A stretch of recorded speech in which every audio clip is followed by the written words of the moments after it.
Hello everyone, this is Lala, and today I'm going to slowly get into my total drama bag, and I'm going to talk about certain relationships, certain interactions, certain contestants, but not talk a whole lot about what happens to them or what happened to them on the show, but what's their most likely path after the show. And today I'm going to talk about the infamous Love Square plus Scott, kind of, but we'll get there. And by the left square, I'm referring to Gwen, Trent, Duncan, and Courtney. So I'm going to briefly look into their interactions throughout the show. I'm just going to I'm going to talk about it in a very general mindset. I'm not going to go bit by bit on what happened. And then I'm going to talk about what their last interactions hint at and what's their most likely path in the future after their runs on the show. And I'm also going to talk about the characters' most likely fate after the show on their own. So, obviously, with this, we have to get into the couples briefly, and I'm going to somewhat do this in a chronological order based on when the couple had most of their interactions. We are first going to talk about Trent and Gwen because they're commonly seen as the first real romantic couple, though that's technically not true because Tyler and Lindsay were first. But I guess because they really got, in general, very little development, people kind of discount them and claim Trent and Gwen is the first total drama pairing. But I do think they're the first one who had a consistent storyline focused on throughout the season, so I kind of see where that narrative came from. So, like I mentioned earlier, I'm not going to go bullet by bullet point, episode by episode, when it comes to their relationship. So, we see them they clearly have an infatuation for one another from the very beginning, but they're both pretty hesitant to fully go there. We do see them talking a lot in their early episodes, but it's mainly just them getting to know one another as friends. So you can tell that the attraction is there. You see this in the big sleep episode, and then it's essentially revealed publicly that Gwen likes Trent because she wrote it in her diary, and Heather exposed it in that talk show context. Despite the awkwardness with that, the two still talk and hang out here and there. Wait, I think if I'm remembering correctly, in the Sucky Outdoors Challenge, Gwen was embarrassed, so she kind of avoided him while they're walking and didn't get much focus in that episode. And then in the episode after that, Gwen was scared of being buried alive, and Trent said that he would help her out and then look out for her while she's in pretty much buried for the time that is allotted, but because of his fear, he ends up running off. Gwen is mad at him for this, and I think here's where the communication issues started becoming apparent because she was initially annoyed at the moment, but we see them talking and hanging out within the next few episodes. Though she brings it up in the marriage that she's mad at him, which was like. So I'm counting. So, like 7 to 8 episodes later, she mentions, "Oh, I'm mad at you because you left me buried alive." Though we saw them hanging out, we saw them having good moments between then, but it wasn't given a whole lot of focus. But in hindsight, this was the start of their communication problems. Ultimately, they're fine. They end up kissing in the next challenge, which would be Trent's boot episode. But then there's the whole issue with her walking in on Trent and Heather kissing, though obviously Heather sets Trent up. There's absolutely no communication there.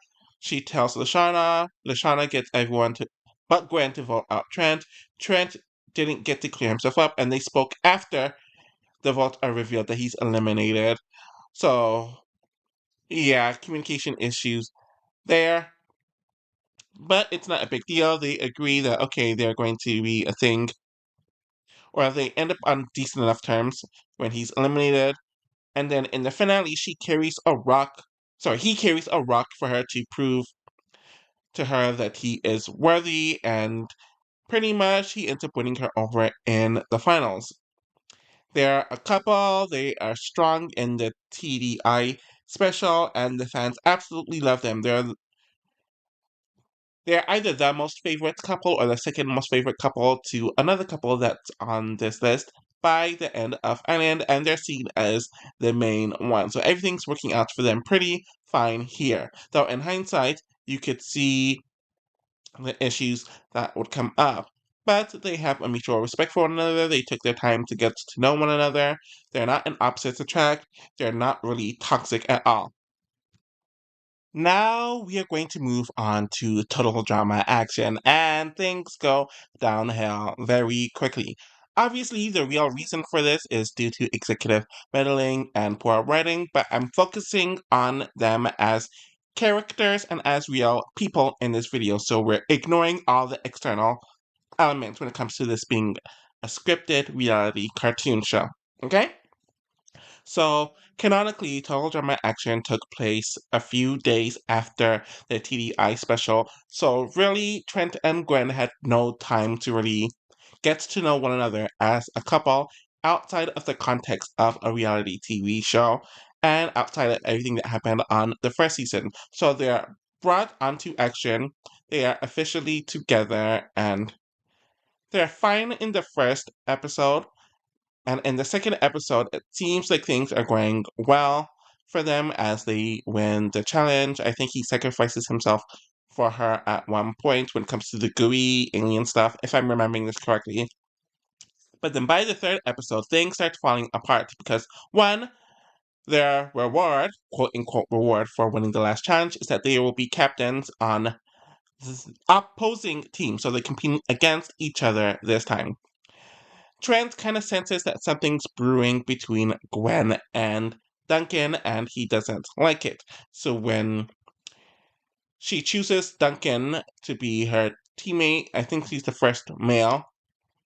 Yeah, the first male, or maybe the first person overall, but for sure the first male. He makes a jab at the both of them, and then he also chooses the beautiful Lindsay, so he starts getting very jealous and insecure. And this kind of rubs her the wrong way, and then he continues the jabs between them, i.e., Gwen and Duncan, throughout the rest of the episode. And then in the following two episodes, he decides to throw the challenges for her because he wants her to be safe and he wants to protect her, but she didn't ask for this. So when it comes to him consistently putting himself and his team at risk for her, and it will make her look bad because he's doing it for her, though she didn't ask for it, and with the brewing jealousy between himself and Duncan, which Duncan definitely played a part in as well, Gwen is just feeling awkward about all this as well. And then the nine stuff with him, or the nine tick that Trent had, came up at around this time, and then Duncan put it in her head that he's doing this because Trent plus Gwen equals 9 letters. Though it was later revealed that that wasn't the real reason whatsoever. At the end of episode 3 and at the end of episode 4, it seems like they're communicating well enough with one another and they're resolving it, but they're not actually putting in the proper efforts to properly resolve it. Anyways, Gwen's completely uncomfortable with his behavior, and it's clear that he's losing himself for her, and the competitive element and of it's just way too much, and the communication's just not there. So it ends up with Gwen breaking up with Trent, and then he ends up being voted out that same episode. So Trent is a complete mess in the first aftermath. He's crying because he didn't realize all the details when it comes to Justin speaking to Gwen about what happened. So he's a mess. He's playing a bunch of sad songs, and then he does clear the air about the nine thing not being about him and Gwen's names being put together, but about his grandfather. But he never told her this, and it seemed like he most likely hid this from her on Island, since it was something that she didn't know back then. And if he was more honest with her about that, they could have cleared the air about this. But he does take responsibility for throwing the challenges and his behavior. Ultimately, Gwen ends up voted out right afterwards because she felt guilty about what Trent did to the kilograms, even though she didn't ask for him to do so. She actively told him not to do that. And then in the second aftermath, she pretty much is getting reamed by a lot of the cast. She tries to defend herself, but a lot of people just aren't buying it. And it's clear the aftermath people are trying to stir up a lot of mess. But Trent does defend her, and he takes responsibility for his part. So by the end of the second aftermath, it seems like they accepted what happened. We don't know what happened for the second half of the season, where they aren't new aftermath commentators anymore and they're not in the game anymore. But in the finale, we see a reverse. Trent completely takes no accountability. He kind of blames Gwen for what's happening, and he pretty much takes back everything he said in the second aftermath. He starts going crazy again, and it's clear at this point whatever chance of them repairing anything, even as friends, is gone because he reverted his mentality and he's back to where he was in the beginning of the season. And action ends. So it's clear from here that the lack of communication issues that they had on Island completely blew up and only grew in action over things that really weren't big deals by themselves, but when it's culminating in a bunch of other stuff, it just blew up. Trent hid his disorder from her and he started lashing out at Gwen and Duncan's relationship, though he was right to pick up on something, and he became very insecure, jealous, and overprotective, which she didn't even want. And Gwen didn't properly communicate with him, which is a theme for her. And like I mentioned earlier, I do think that them jumping into the season as a couple right after doing the last season and not having time between seasons to get to know one another on their own or to even debrief was a big reason as to why they ended up breaking up. Obviously, with Action being trans last season as a competitor, their interactions are minimal to none after this, but I do want to give few mentions of what they were doing post Action. Obviously, after Action, Trent formed the Drama Brothers with Harold, Justin, and Cody, and whatever screen time that he gets from the rest of the series mainly comes from this. They have their 15 minutes of fame, and it's over, though you do see how he handles women after this, where he pretty much tells Justin to dump his, i.e., Trent's girlfriend for him, through Justin texting her. So it seemed like his relationship with Gwen kind of scarred him and made him very cold, callous, and careless towards women. But he's still focusing on that, and even as the special continues, the drama brothers are kind of getting back together, anyways. But with Gwen, she has her web vlog show that she's focusing a lot of her time on. She's talking about total drama, the environment, her experiences, and whatever. Trent doesn't really come up at all as she's focused on her growing infatuation towards Duncan. So they're completely over one another and they've moved on. And this is pretty much the case in World Tour 2, though Gwen briefly mentioned how she let her relationship with Trent affect her game last season, and she doesn't want that to happen to Heather, though she starts kind of interchanging Trent and Duncan. So that says something there, and Trent's just focusing on the Drama Brothers getting back together, as well as Katie and Sadie liking him. But we won't see them interact until the final time, which is in Aftermath After Mayhem, which is the third aftermath of Total Drama World Tour, where Gwen was recently eliminated. And pretty much as the challenge is happening, since they are doing a challenge to bring someone back in the game, Gwen and Trent end up bumping into one another and they greet one another. It's a bit awkward, but it's not a bad awkward. It's kind of just like, oh, we haven't spoken in a while, and I'm wondering if there's any baggage there, but I wish you well. He talks about her new relationship with Duncan, claiming that he didn't see it coming, though he clearly did see it coming just from last season. And she smiles at him. Things are a bit awkward here, but it's a good awkward.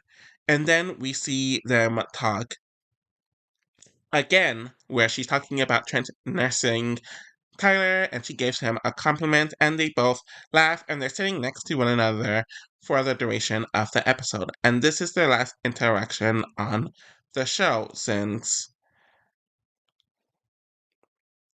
Trent will never compete again. He's not on All Stars. Gwen is on All Stars, and during the little bit that we see of the cast in Revenge of the Island, they're on opposing ends of the boat. But based on the third aftermath and their final interaction with one another, it ends on a relative positive note. So, what we see here is there being a lot of awkwardness post breakup, especially right after both of them were sent home on action. Then they went their separate ways completely. And then when they did interact during the third aftermath, there was that initial cautiousness and awkwardness. But the baggage didn't really come from their breakup, but mainly just them not speaking and her new relationship with Duncan, which he definitely did foresee. There might be some unresolved feelings over how things went down, as they clearly still respect one another and they have their feelings, but so much has happened since then, and I don't know if they have properly talked about their relationship ending and the closure of it all, but based on the signs here, they did have a positive, non toxic interaction. So, when it comes to the psychology of the characters, Trent is a romantic idealist who overcommits and gets invested way too quickly. He definitely struggles with anxiety, perfectionism, and other mental health issues. And the arc that we see of him on the show is a cautionary tale about identity loss in relationships. So I think a part of this is that they never really took the time to develop him much outside of his relationship with Gwen. And when it comes to Gwen's psychology, she is very emotionally guarded, too much so, and is very independent. She does value honesty and self respect, and she does break up with Trent because she sees the way things are going, and it's out of self preservation, not out of spite or hatred or anything like that. And despite everything they went through, they don't dislike one another. And there's a lot of guilt on her end, and she doesn't want to hurt people.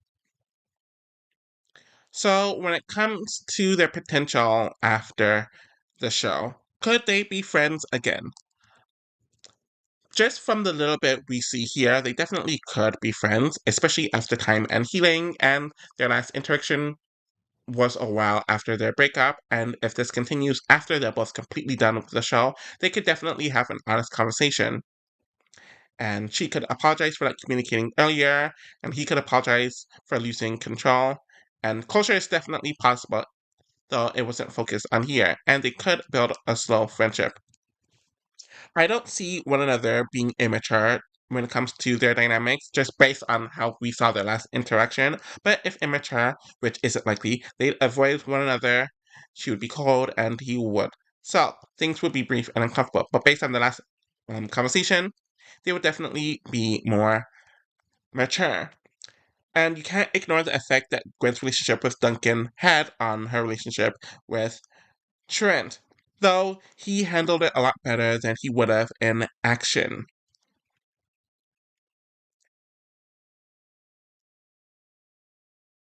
We do see that they are capable of moving on with mutual respect, even if the friendship is relatively tentative. And now I want to move on to their most likely dynamics post World Tour and post show when it comes to being consistent with canon and their personalities. So here is the fun part. So I am going to predict and explore what their dynamics would most likely be like after the events of the show. So this is pretty much their canon, consistent, dynamic post-world tour if you're to add everything together and to predict it based off of what we saw of their interactions and what their personalities would be like and the environment outside of the total drama atmosphere. So number one is they would be cautiously friendly. So we see that based on the aftermath scene in World Tour, the emotional fallout had cooled off and pretty much died. They most likely wouldn't be best friends, or at least not immediately, but they could share a moment or several, chat politely, or even joke without bitterness. As we've seen, Trek has accepted the breakup and Gwen's choices, even when she was with Duncan, and accepting that she was with him, and maybe Duncan would have been the best person for her. And from the last of what we see of Trent, he's focusing on his music, i.e., the Drama Brothers, and staying out of the drama completely. So, At this point, we know that, including All Stars, Gwen feels guilty about Duncan, but not about Trent.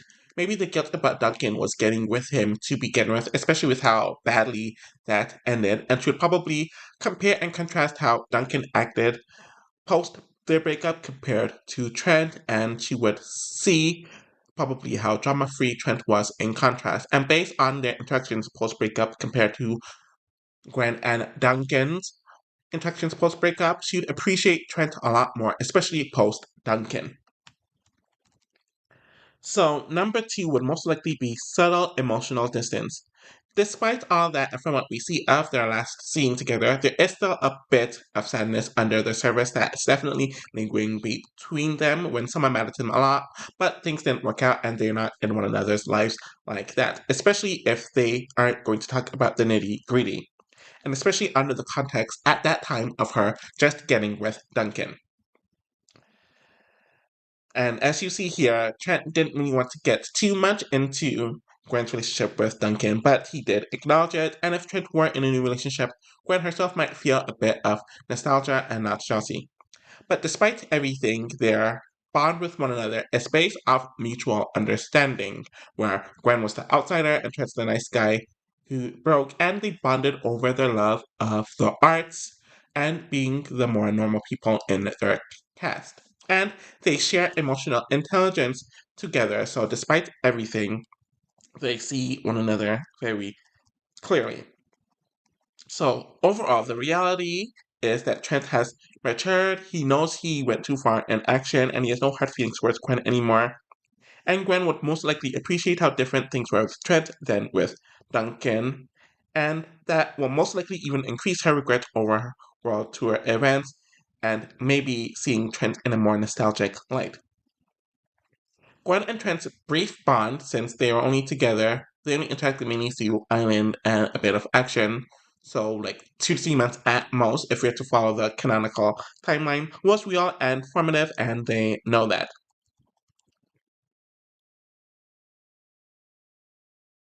So, here's what would most likely be their long term interaction post show, or post this point in the show. So, in the scenario of a cast reunion or a special, their behavior would be polite, they would have their typical dry humor, and they might reminisce, but they'd still clear of the heavy emotional topics. When it comes to a mutual challenge slash game show appearance, they could definitely team up for strategy. Trust would be lukewarm, especially at first, but functional and could definitely grow over time. In the scenario of a private talk, if they ever had one, it would be very honest and reflective from both sides. Gwen would most likely apologize more sincerely, and Trent would admit that he was too intense and would apologize on his end too. When it comes to the environment or the scenario of social media slash fandom fame, they might follow one another and like one another's stuff, but nothing heavy or over the top like that. So the bitterness between them would pretty much be gone. Their friendship would be cautiously possible. A rekindling of romance, unlikely, but it's not hostile or they have no hostility towards one another. And they would quietly achieve closure. And the most likely tone of their post All Stars dynamic would be polite, slightly teasing, but emotionally reserved, or at least initially. And now it's time to talk about Courtney and Duncan. And I know I mentioned with Gwen and Trent that I'm really not going to go down point by point, episode by episode, but I'm really not going to do that with these two because one, they have twice the amount of seasons as Trent and Gwen did, and I believe they have twice the amount of episodes, and I just really am not interested in any of that. When it comes to Courtney and Duncan, they're the classic case of good girl, bad boy, though Courtney really isn't a good girl, but I guess bad boy meeting an uptight overachiever and the tension that comes with that, especially as they are both kind of seen as the pseudo leaders of the Killer Bass. They tend to argue over strategies and their viewpoints, not only of that, but of each other. Duncan teases her, she pushes back. There's this back and forth dynamic that happens throughout their time together, but they're clearly intrigued by one another, and it is known by everyone. there are moments where they are kind of bonding with one another. She ends up cuddling against him or cuddling with him during the morning during the Psyche Outdoors challenge. And then during the fear challenge, she helps him get over his fear of Celine Dion standees. So that was nice. And they have these moments where they somewhat bond. But ultimately, this culminates in basic straining where they are pretty much locked. I don't know if they're all locked together, but they end up in one of the scary cabins. He teaches her how to loosen up, and she really enjoys loosening up. They end up kissing, and they're really having a good time together. And where it seems like they're going to be official from this point onwards, we of course know that Harold essentially rigs her out of the game, and this changes. I think this changes Courtney's personality completely, and it ends up changing the dynamic of Duncan versus Courtney right when they were on equal ground and he was seemingly softer and she was seemingly chilling out, essentially since she was robbed from a good chance of making it far into the season. And because she was taken out because Harold was mad at Duncan but didn't want to lash out at him. So we go to Play of the Losers. Courtney is still very high on Duncan. Duncan mentions Courtney lovingly throughout the rest of the season, and then once he arrives to Play of the Losers, we do see that they are together and they are happy even in the finale and the island special, though you start to see some of the cracks here, especially when Duncan gets injured and she decides to ditch him to go for the suitcase. And we see this is the first sign of her choosing the money or her ambition over her relationship with Duncan, and he realizes here that he isn't enough for her, and this is really the first strike against their relationship, and it'll just get worse and worse and worse and worse from here. So clearly by the end of the island special, they aren't in good terms, but it doesn't seem like they broke up because Duncan has a picture of Courtney under his pillow and he's mad that Harold rigged her out, and Courtney is watching all of this from the sidelines and she gets mad with Duncan and Gwen getting closer. So she realizes that something's happening between the two of them yet, despite it not being acted upon yet. But when she comes into the game, she obviously isn't the happiest with Duncan due to watching whatever happened between him and Gwen. And the last time they interacted before her coming back was in the Island Special, which wasn't the best dynamic, especially with her turning on Duncan. But essentially, with action, Duncan and Courtney have the same power struggles that they had in Ireland, but it's so much worse due to all of the baggage and Courtney having to sue her way back on the show because she was robbed from the last season, and her obsession with control and dominance really, really grows here. And Duncan obviously isn't about being controlled and dominated, so they have this back and forth throughout the second half of the season as they're playing together, they're kind of working together. Courtney's doing everything she can to manipulate the game, and they're just fighting, fighting, fighting, fighting, fighting. And the dynamic isn't as fun as it was in Island, because at this point they're together. They should be beyond this toxicity, but it's just clear that it's not. And then obviously in her final episode, she gives him like a several page booklet essentially of the rules when it comes to the relationship. It's really ridiculous. She's really controlling and it's just very unrealistic of her. Duncan was willing to do it, but then he realized, you know what? No, I'm not going to deal with her. So he votes her off and they break up with him voting her off. And obviously, Courtney is pissed off that he turned on her and she's out before the finale. But by the end of action, they do kind of get together and they end the season kind of walking off together. Though in the other ending, she ends up kissing him, but it's clear by the end of action they are back together and their breakup is just very short. So going to the action special, they did date after the show. They were seen as a power couple, and they were nicknamed Duncney by the media and even by the current fandom. They were at the time either the second, I think in Ireland they were the second most, maybe the first popular, but by this point they are the most popular pairing ever. They had matching heart tattoos and they adopted a pet, but they broke up during a nasty dinner where they were throwing stuff at one another. Then they had some custody battle over the pet, and it was just messy with how they broke up. But of course, they ended up reuniting and making out while Courtney was supposedly driving the truck with all the contestants on it, but this happened several months, presumably after they break up. But at this point, it's clear that they are on the up, or seemingly on the up.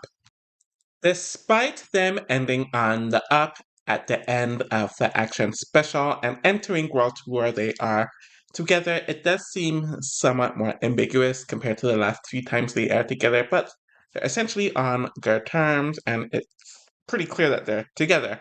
Though Courtney and Gwen's fighting, and at this point it's clear that Gwen likes Duncan. So the two of them fighting and Duncan just being over the competition causes him to quit. Despite all this, Courtney and Duncan's interactions with one another here seemed less toxic compared to how it was in the past. And you can kind of see that because when he's away, she's missing him, she's thinking of him positively, and all of that. But ultimately, we don't see them much as a couple this season because they're only together for an episode before he quits. And when he comes back, that is when he kisses Gwen. So we need to talk about this. He comes back due to how the challenge was set up, and Courtney and Gwen deciding to bring him back.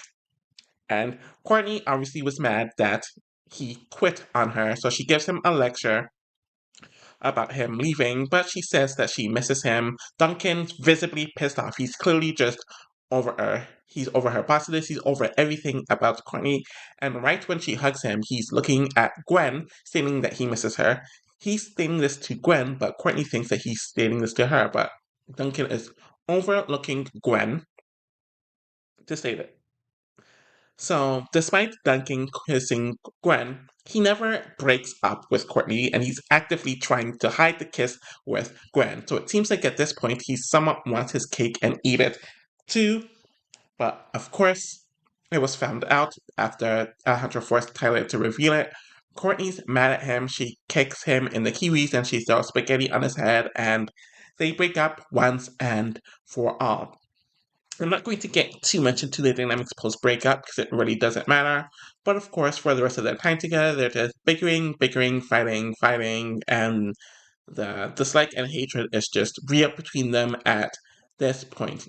Even though Courtney tried to get Duncan jealous by flirting with Tyler, he did not care. And then even after Gwen is gone, they're just fighting, and there's nothing positive here whatsoever. Moving on to All Stars, there isn't a whole lot to say about them here because they've broken up for a while at this point, and Courtney mentioned very early on in the season, I believe in the first episode, that her and Duncan were not meant to be, and it was always going to end because he's too much of a bad boy and they're just two complete opposites. While she is still kind of angry with him, she's mainly just thinking about ignoring him and not giving him much attention whatsoever. And because Duncan's used to her yelling at him, giving him attention and a lot of vitriol, he wants her attention now. But I don't think it's because he wants to get with her or he misses her, but I think it's an ego boost because he's getting more and more insecure and his relationship with Gwen's going downhill. So he wanted the attention from Courtney that he was used to getting to essentially lift his ego up, but clearly they don't interact much throughout the season. And there's no chance of reconciliation or a friendship here. And just based on Courtney's statements that they were bound to break up, it's time to really look into whether they were ever healthy or not, or whether the relationship had any grounds to begin with. So, let's go over the strengths and weaknesses. Courtney and Duncan did have a lot of chemistry in Total Drama Island, and if this was based off the island version of Duncan and Courtney, you could see a way where they could have been healthy, especially with how they were on basic streaming, where they were accepting one another for who they are, but they were slowly starting to change for one another to become more compatible. And despite all the toxicity in action and the fighting, there is still chemistry between them there, though the toxicity just increased more and more and more. And you definitely felt that their opposites attract. Energy was real and not contrived. And like I kind of briefly mentioned, the potential for them to grow was there to be a strong compatible couple, but based on how they interacted from the island special onwards, neither one of them grew with one another, for one another, or for themselves. And you can see that deep down they didn't respect one another for their core values. The weaknesses of their pairing comes from the fact that they consistently fought with one another. Even in their best moments when they're showing their uber strong chemistry, they're mainly just arguing, insulting, and undermining one another. And when you consistently do that, that's not the basis for a positive interaction, whether it's a friendship, a relationship, or anything. And if your strongest moment of chemistry is you just fighting with one another, will you have that same energy and chemistry when you're just interacting with one another in a non negative way or in a positive way? That's something we don't really know because most of their interactions is them bickering. So when your most positive moments are you bickering, your negative moments are just more bickering and the chemistry is gone and you're really just showing your deep disdain for one another. And while you may be physically attracted to one another, your core values are just too different. The second issue between them is the controlling behavior. Courtney is someone who wants to control, dominate everything. We saw how she tried to control Duncan with that contract in action. She manipulated him several times, unnecessarily so. And it really isn't a relationship based on core respect. And it just showed that she didn't trust or like him for who he was. And she wanted him to change so he could fit her image and her values. But you can't force someone to do that, and you should still evolve while respecting someone's core values.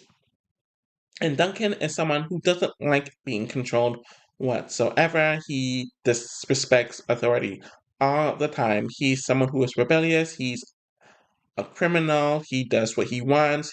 He actively goes to break the rules. He does not respect authority, he does not respect law and order, and essentially their core values just contrasted a lot.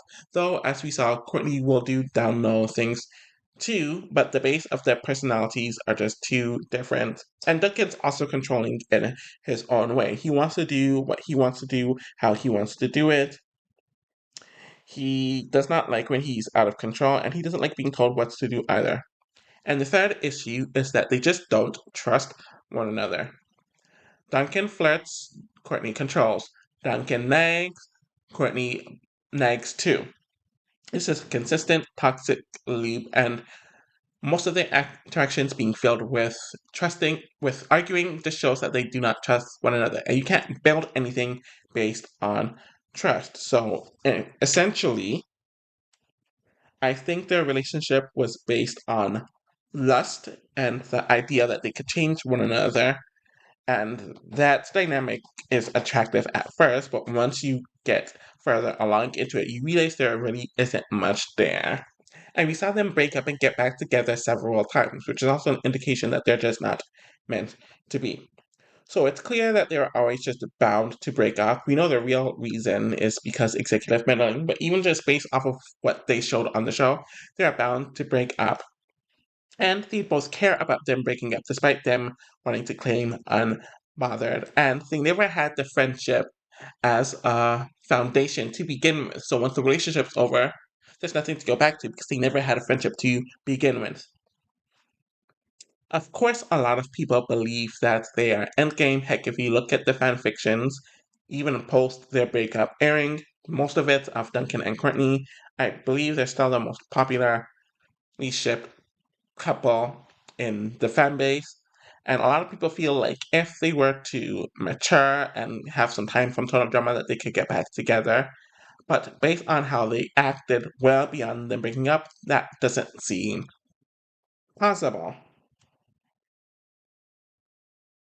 Now it is time to predict their interactions post All Stars, post Total Drama, based on their personalities and how they interacted throughout the 4 seasons that they competed in together.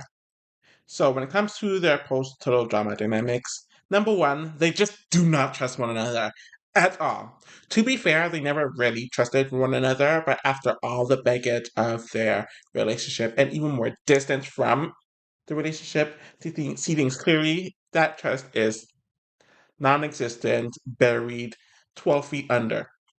After World Tour, Courtney lost all respect and all trust for Duncan after he kissed Gwen and didn't even have the nerve to break up with her. After All Stars, honestly, I think he saw this in World Tour and even a bit in action. Duncan sees Courtney as someone who's just as manipulative or even more manipulative than he is, and he isn't impressed by her drive and her passion. He just sees it as selfish ambition, and it's a complete turnoff now. Any interaction between them would be hostile, sarcastic, or bitter, which we saw during the brief interactions on All Stars. Otherwise, they just wouldn't speak to one another. Unless they're in a scenario where they are on a future season and they're forced to work together, it just wouldn't go well. And number two, there would be a lot of emotional residue from the two of them.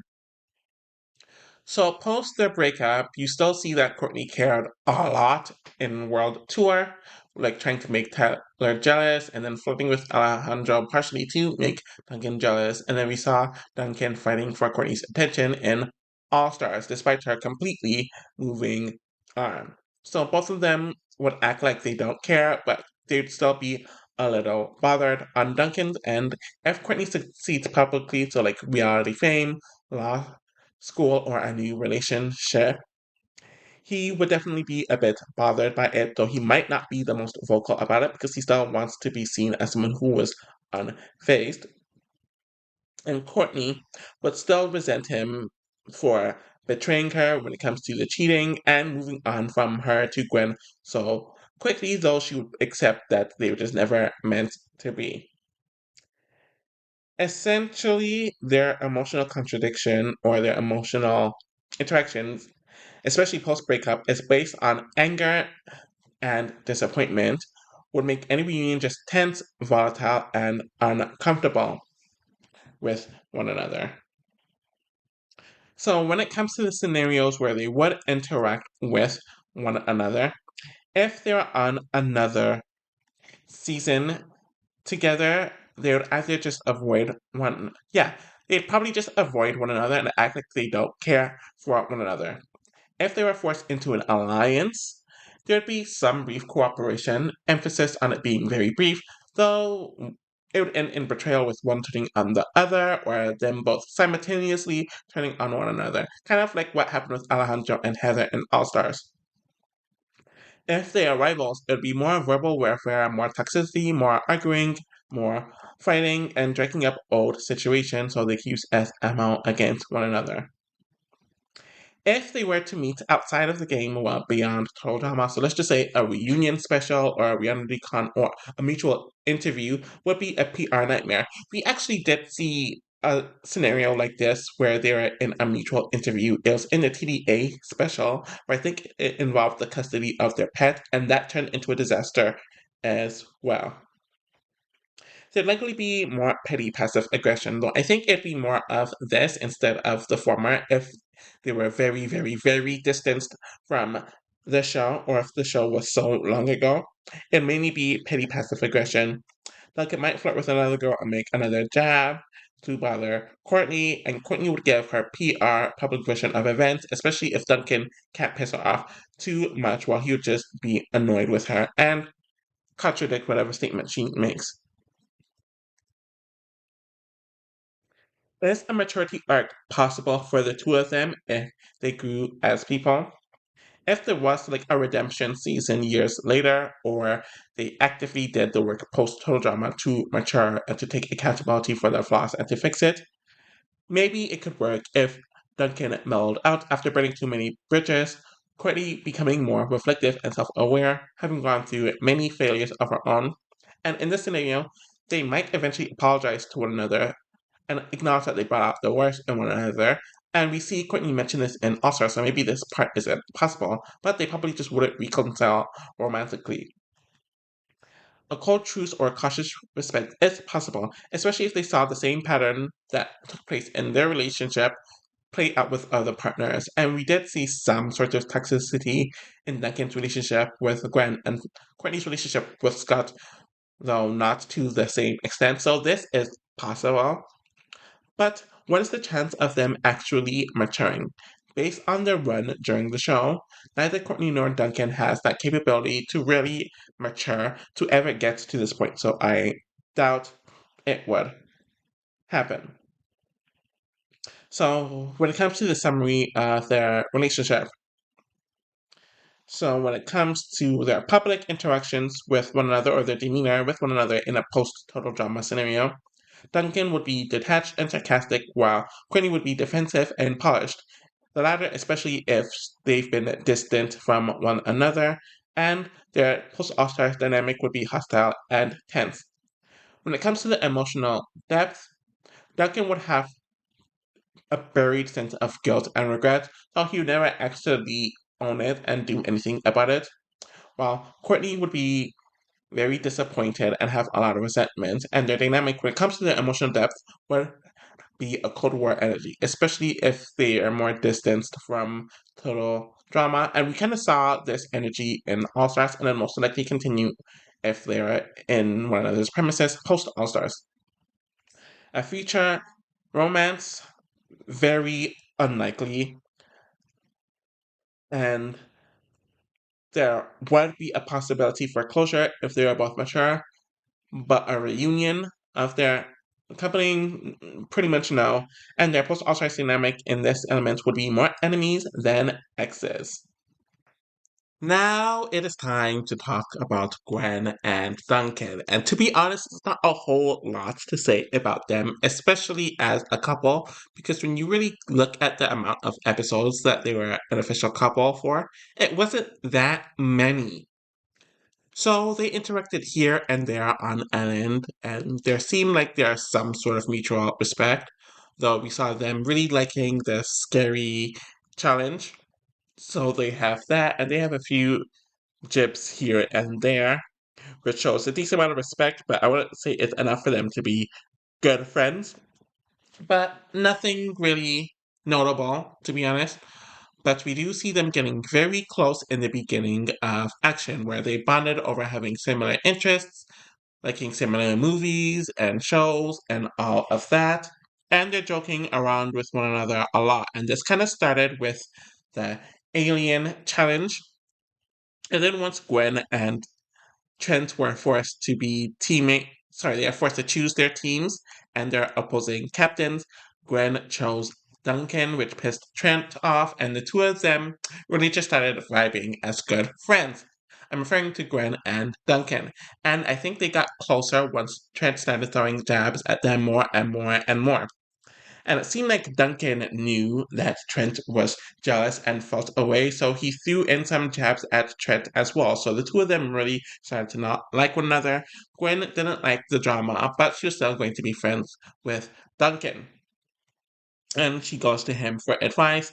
Duncan kind of put a bug in her ear about Trent, and then Gwen is really arguably the only one. I think DG might have been the other one, but Duncan's one of the few who really doesn't doubt Gwen in her final episode of Action, where even her good friend Lashana does. He didn't vote her out, and they end on a very good note by the time she's eliminated early in Action.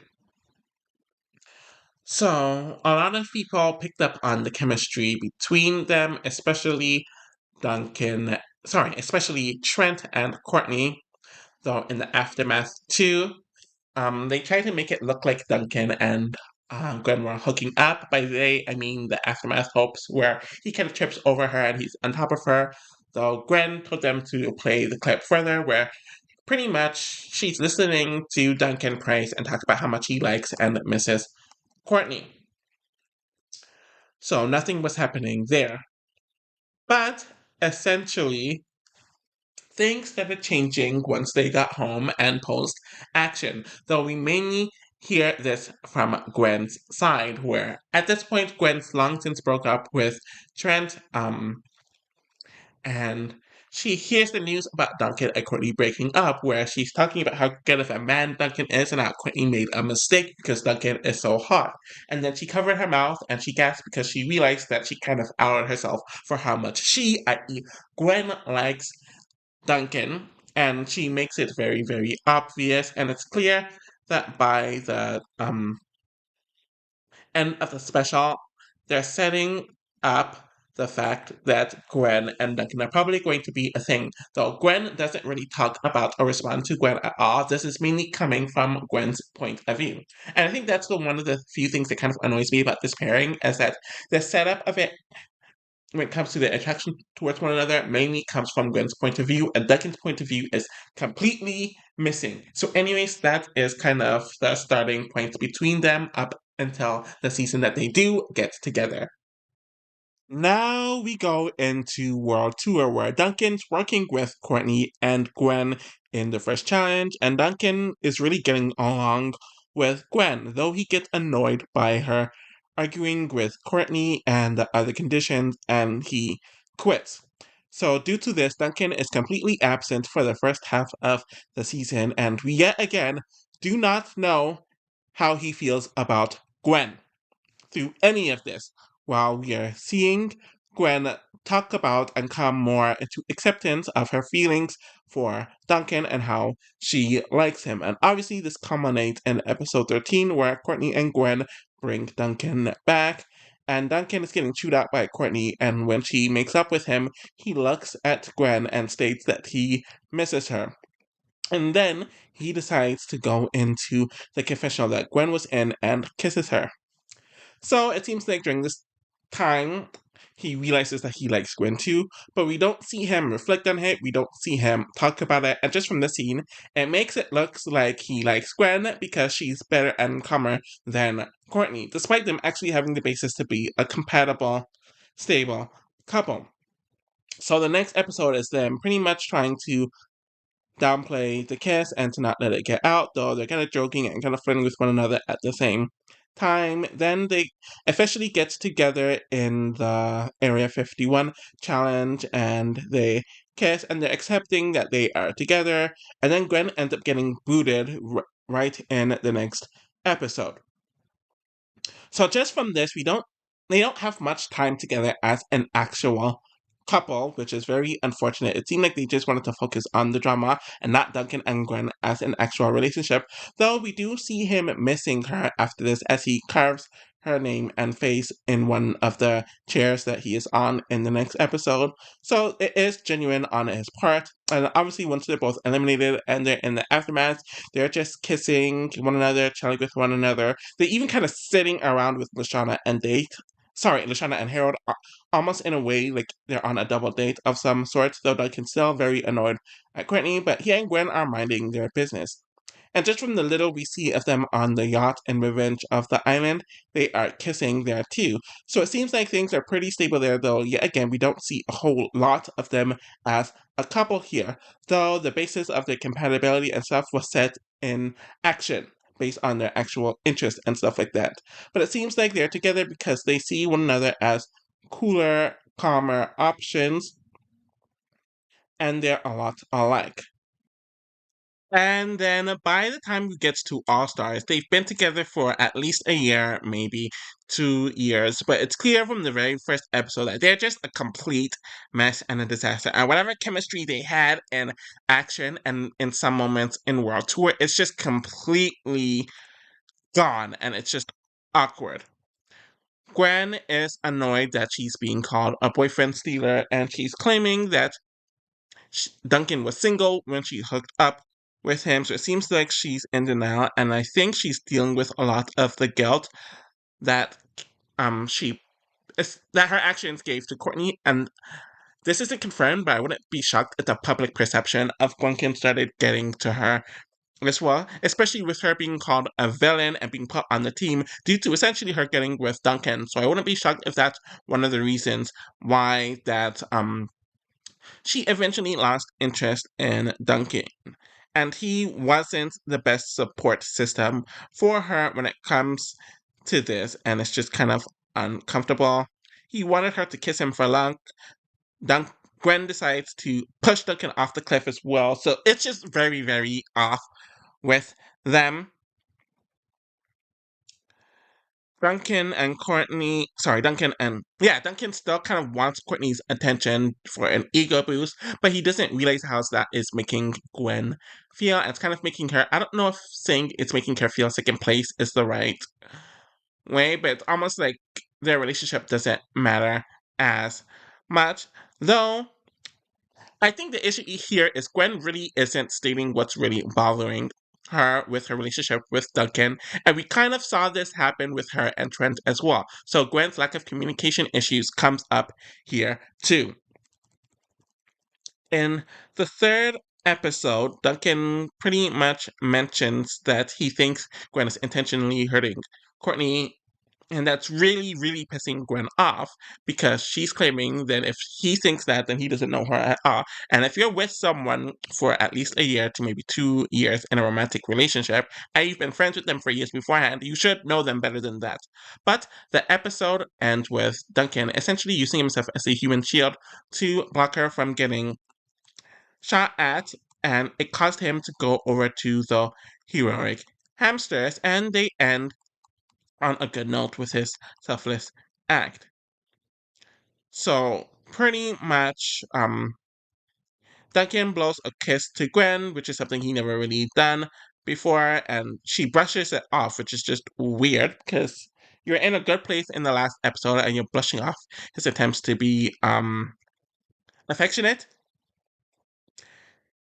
Anyways, Duncan is mentioning to Gwen if Courtney talked about him or if she's watching what they're doing, and she just doesn't care. She says, no, not at all.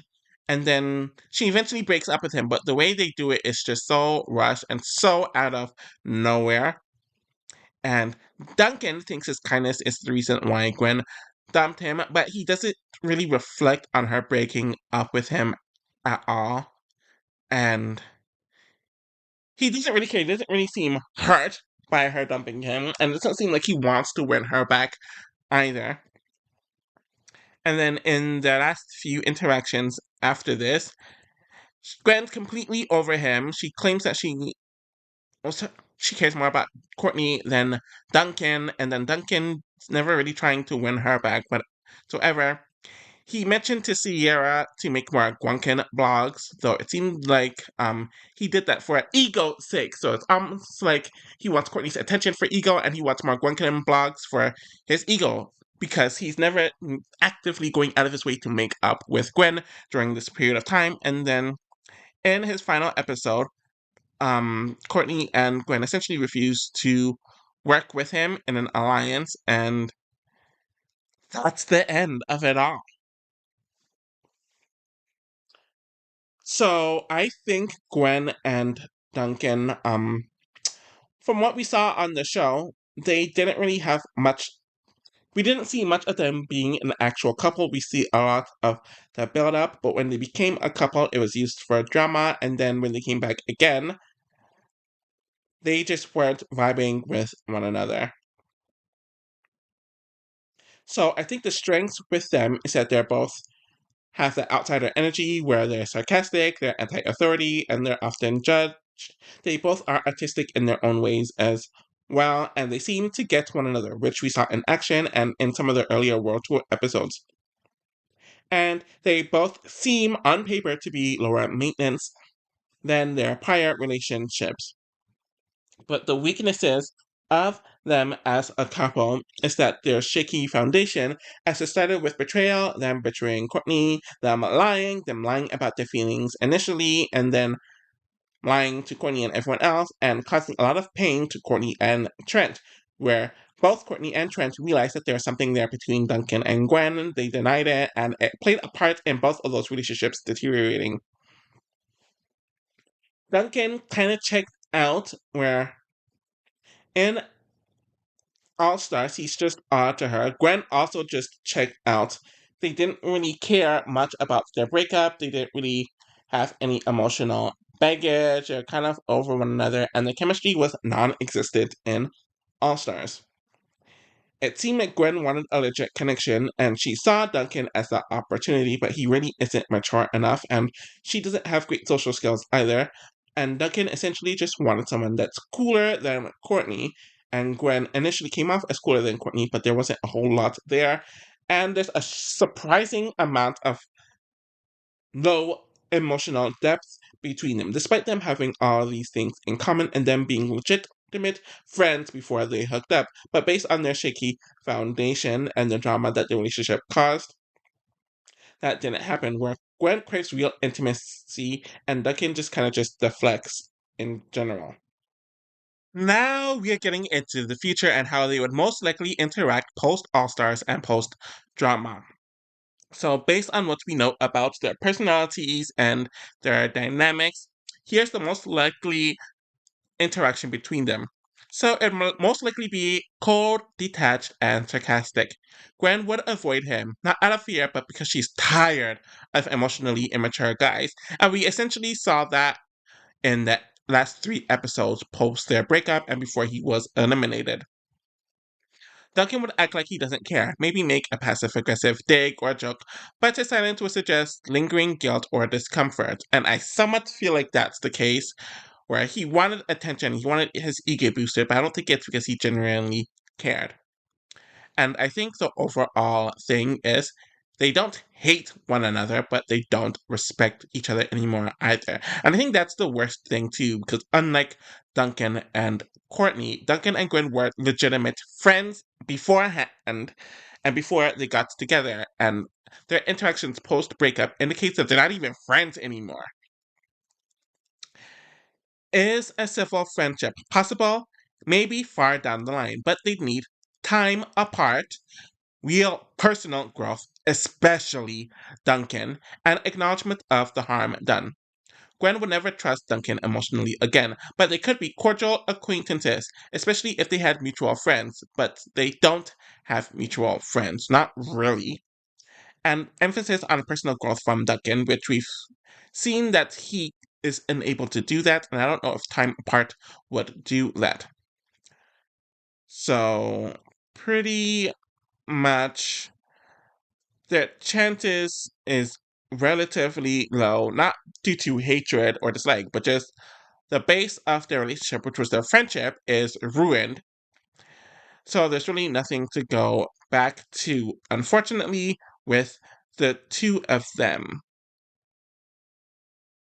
And I also think of Gwen's guilt over how they got together and how poorly it was received. It'd make her even less likely to reunite with Duncan because it seemed like she kind of cared about her image and what people thought. And Duncan doesn't really feel like he did anything wrong, and he wasn't self-reflective on Courtney. So why would he be self-reflective on Gwen? And what he missed about both of them were ego statistical stuff, like a Gwuncan fan page and Courtney giving him attention so he could still feel important in her life.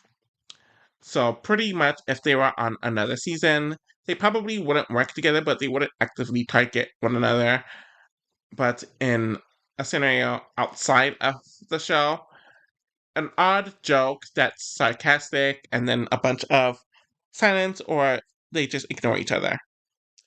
So we got through all of the romantic relationships in the square, and now it's time to talk about the friendship in the square, and that is Courtney and Gwen. There isn't a whole lot to say about them at first because they barely interacted in Island because they're on opposing teams, and Courtney was booted pre-merge where Gwen made it all the way to the end. And in action, they were never really together for long, where Gwen got booted a quarter way through the season. Courtney set out the first half of the season. The one interaction that we did see of them was where Courtney was kind of trying to pick a fight with Gwen because she assumed that Duncan and Gwen were having an affair behind her back, and Gwen defended herself and stated that Duncan couldn't stop thinking about her, so that kind of eased Courtney a little bit. But once Courtney got back into the game, she brought it up to Duncan. And they really didn't deal with one another much at all until they were teammates on Team Amazon, and they did not get along at first because Duncan was a huge contributing factor with Courtney and Duncan obviously being together, and Quinn's obvious crush on Duncan. Both of the women felt weird about one another, but as soon as he took himself out of the picture, initially they started to warm up together. No, I think a lot of it was very circumstantial and convenient because they both disliked Heather and wanted her out, so they decided to align with one another to get her out. And both of them started missing Duncan more and more and more and more. Gwen held back her feelings because Courtney's with Duncan. But they started getting along more and more and more. And in the London episode, they talked about how they had similar interests when it comes to, was it the Ripper thing that they were having in common with? But yeah, they're really starting to bond about Britain and all of that. Courtney helped Gwen out with her burnt hand and the remedy, and then they worked together throughout most of the challenge, and they're really getting along fine. But then they decided to bring Duncan back, and of course, that changed everything. Obviously, because Gwen kissed Duncan behind Courtney's back, and Gwen continued to hide it, where she was still talking in Courtney's face about Duncan coming back without saying, hey, I kissed him. And then it was exposed by other people that Gwen and Duncan kissed. So obviously Courtney hates Gwen, and Gwen doesn't like Courtney because Courtney's going after her, and then Courtney's trying to throw challenges to get rid of Gwen, so Gwen's trying to defend herself, but the remorse really isn't there. The two of them are just continuing to fight, fight, fight, fight, and that remains through the rest of World Tour, even when both of them are eliminated. They have no contact after World Tour and up until All Stars. So, yeah, their whatever friendship they had was very, very, very brief. So, in All Stars, which is a year to 2 years after World Tour, Courtney still very, very, very angry at Gwen, arguably even more so than being angry at Duncan. And Gwen she has something to prove. She wants redemption and she wants to make it up to Courtney. So, for the first few episodes, she's doing a few things like giving her flowers, trying to do a bunch of other nice deeds to warm Courtney's heart again, but it always ends up failing. And it gets to the point where not only Courtney thinks this, but a few of the others as well, thinks that Gwen is purposely sabotaging the other. Sorry, they think that Gwen is purposely sabotaging Courtney, which just makes Gwen feel worse, and it makes Courtney even angrier at Gwen. Gwen also was put on the villains team, and she's bothered by this because she sees herself as a good person and not a villain. Yeah, she's a good person. She's not a villain. That's her mentality, and she doesn't really own up to what she did. Despite her trying to apologize to Courtney, she states that she technically didn't do anything wrong because you and Duncan weren't together at the time, which, one, isn't true, and two, if you're going to apologize, don't do a but or an excuse. Just sincerely apologize and take full accountability. So she never really does that. And it kind of contradicts what she's trying to do.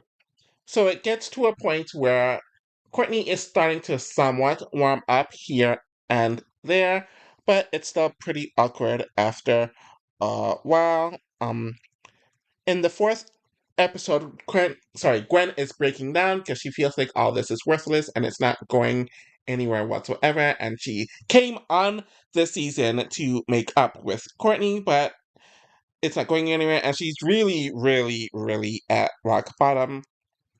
And then in the same episode that Gwen breaks up with Duncan, Gwen ends up saving Courtney from some crazy deer. So Courtney's starting to warm up to Gwen and with Gwen breaking up with Duncan, the main reason why they're fighting isn't really relevant anymore since neither of them are with Duncan and neither of them have interest in him. So they're starting to warm up to one another over the next few episodes, and they are at a great place in the seventh episode. But of course, Chris forces them to fight one another, so they are punching one another for points, and then they vent out how they feel about the whole Duncan situation, how they cared more about one another than Duncan. But it seemed like they fully moved on after this, and they do make up and hug. So they are genuinely friends by the time of the merge, and they are talking about all these girly things and rainbows and all that stuff, which is kind of out of character, but it's officially canon. They're really enjoying being actual friends without drama being around whatsoever. And this kind of continues, but this is at the same time that Courtney gets with Scott, and she's slowly starting to prioritize Scott more than Gwen, and then we will see how this kind of backfires. But at the same time, Gwen is also befriending the likes of Cameron, Zoe, and I guess by extension, Mike as well. And Courtney is kind of jealous of Zoe and wants her out. And then there's the whole stupid Cameron essentially forcing himself on Courtney by kissing her without her permission and consent. That somewhat causes drama there, and then it all blows up at episode 11, which is Courtney's final episode because Mal found a list of Courtney's ideal boot order where Gwen is at third place instead of second place, where apparently they made a promise to take one another to the final two. So right after this, Gwen's completely over Courtney. She's done with her. She's betrayed by her, and she wants her out of the house. So those two are complete enemies now. Courtney doesn't even really try to apologize for it or to make it up to Gwen. And then Gwen mentions, okay, we could maybe be friends again if you vote yourself out. But it's clear she said this because she knew Courtney would never do that, and Courtney doesn't do that, and Courtney ends up going home, and the two are completely done, and they fell out, where it has nothing to do with Duncan, and it solely has to do with the two of them. Just going over this friendship, a lot of it definitely seemed very convenient. And I don't know if contrived is the word, but if it wasn't for them being on Team Amazon and with Duncan being gone and then being against Heather, it is highly unlikely that they would have became friends, and a lot of their early friendship had to do with those two main elements. And as soon as they didn't have the common enemy anymore, and as soon as Duncan came back, they went back to disliking one another. And then they were both on the villains team after Courtney and Duncan swapped, and that made it easier for them to become friends. And then something so simple caused them to fall out yet again, and this time it had nothing to do with Duncan. So, what broke their friendship? So obviously the Gwuncan kiss definitely broke it since they kissed behind Courtney's back. Gwen knows that she's betraying Courtney, but justifies it to herself. Courtney ends up responding with rage, anger, and vengeance, which is valid, but could also be too intense. And to be honest, their friendship wasn't strong enough to withstand the betrayal. It hadn't been tested before, and it shattered quickly. And I think the basis for Courtney and Gwen as a friendship is that the friendship wasn't strong enough and there wasn't enough of a solid base. Now, on to All Stars. I think Gwen felt bad about the Duncan situation and how they got together, and she really wanted to make it up to Courtney due to that. So once she broke up with Duncan and they made up, they were able to become friends independently of that, but it also took away any guilt that Gwen felt. And you could argue that Gwen wanted to make amends with Courtney to get rid of the guilt she had within herself. So when they fell out again in All Stars, it was mainly due to pettiness, and Gwen had no guilt. So Courtney did not come into All Stars with the intention of making up with Gwen. And while Courtney does hold a grudge, and Gwen is trying to make up, With her, Gwen is still very defensive and not as really and she really isn't taking full accountability for the situation, which just backpedals her intentions and it contradicts her intentions. So they do start to reconnect and they laugh together, and it does seem very genuine. So despite that, there are genuine moments between them. But she chooses Scott over Gwen. She essentially backpedaled on taking Gwen to the final two. And because Gwen doesn't have any guilt anymore, she immediately turned on Courtney and realized I don't need her anymore. And it essentially confirmed that the grudge won over the friendship, and there wasn't enough of a strong basis for the friendship for the grudge and the drama to not overtake the friendship. So, did their friendship hold water? Yes, there were definitely emotional value at its peak, and there are moments where Courtney was very vulnerable around Gwen, which is rare for Courtney and anyone, and Gwen valued Courtney's opinion enough to feel guilty about breaking her trust.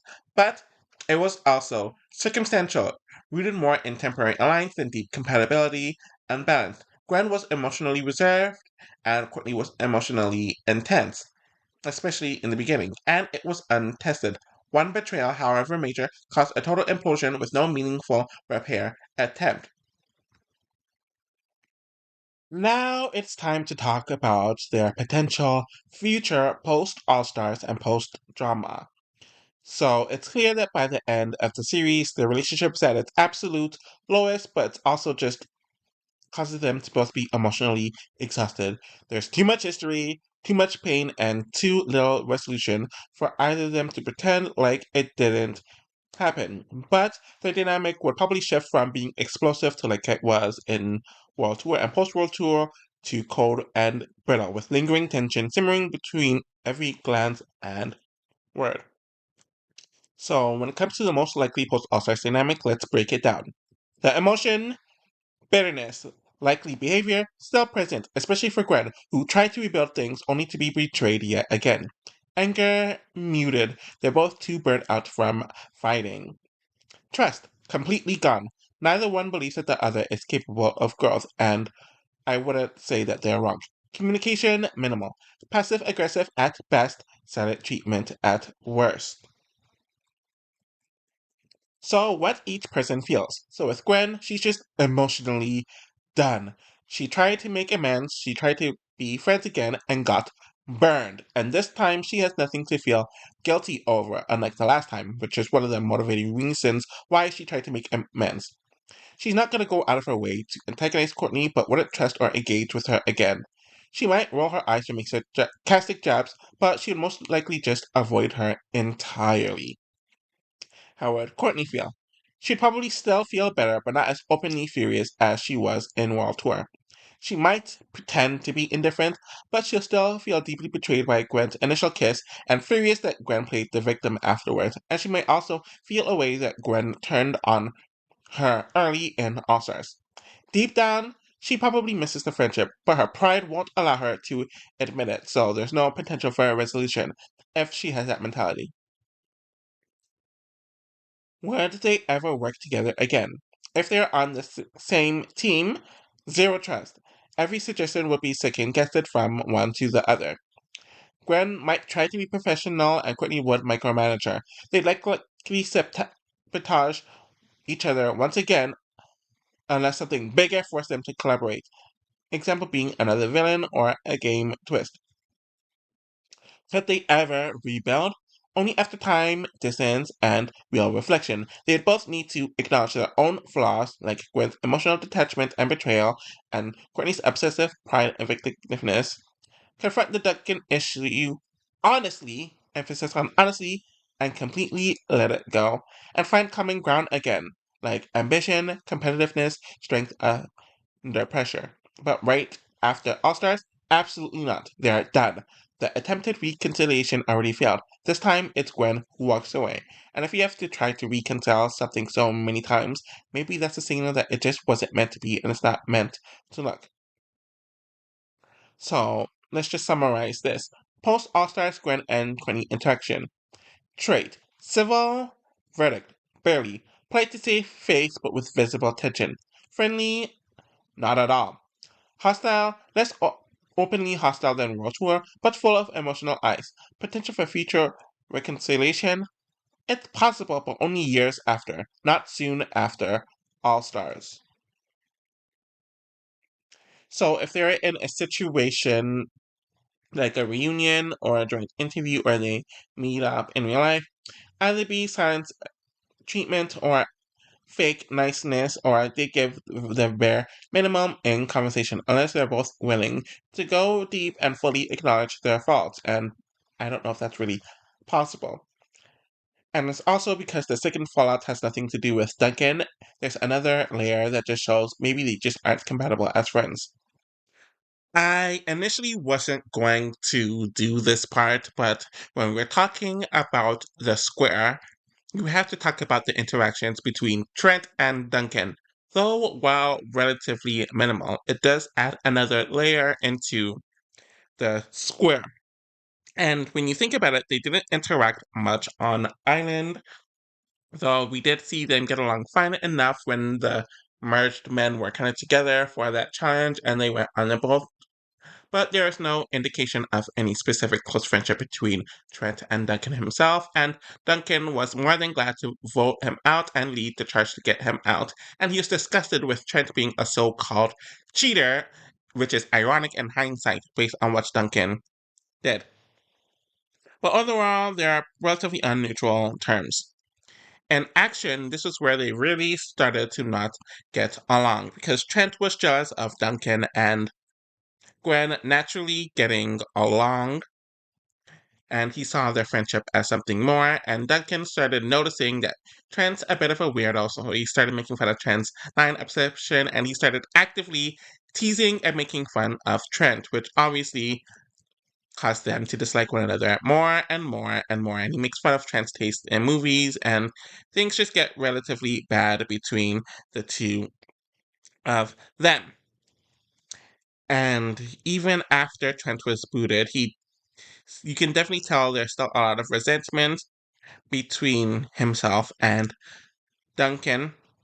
Though that was in the first aftermath, but it seems to kind of simmer down afterwards. Because in the second aftermath, he accepts that Duncan's not trying to steal Gwen, though it's ironic because they get together later on.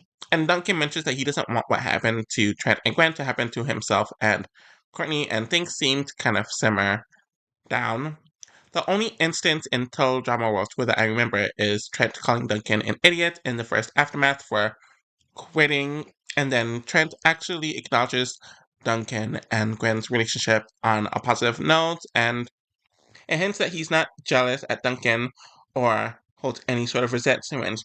Though you could also argue that Trent's someone who doesn't like to go deep in things, and when he moves on from something, he doesn't like to rehash it. So he could be hiding whatever hurt that he has.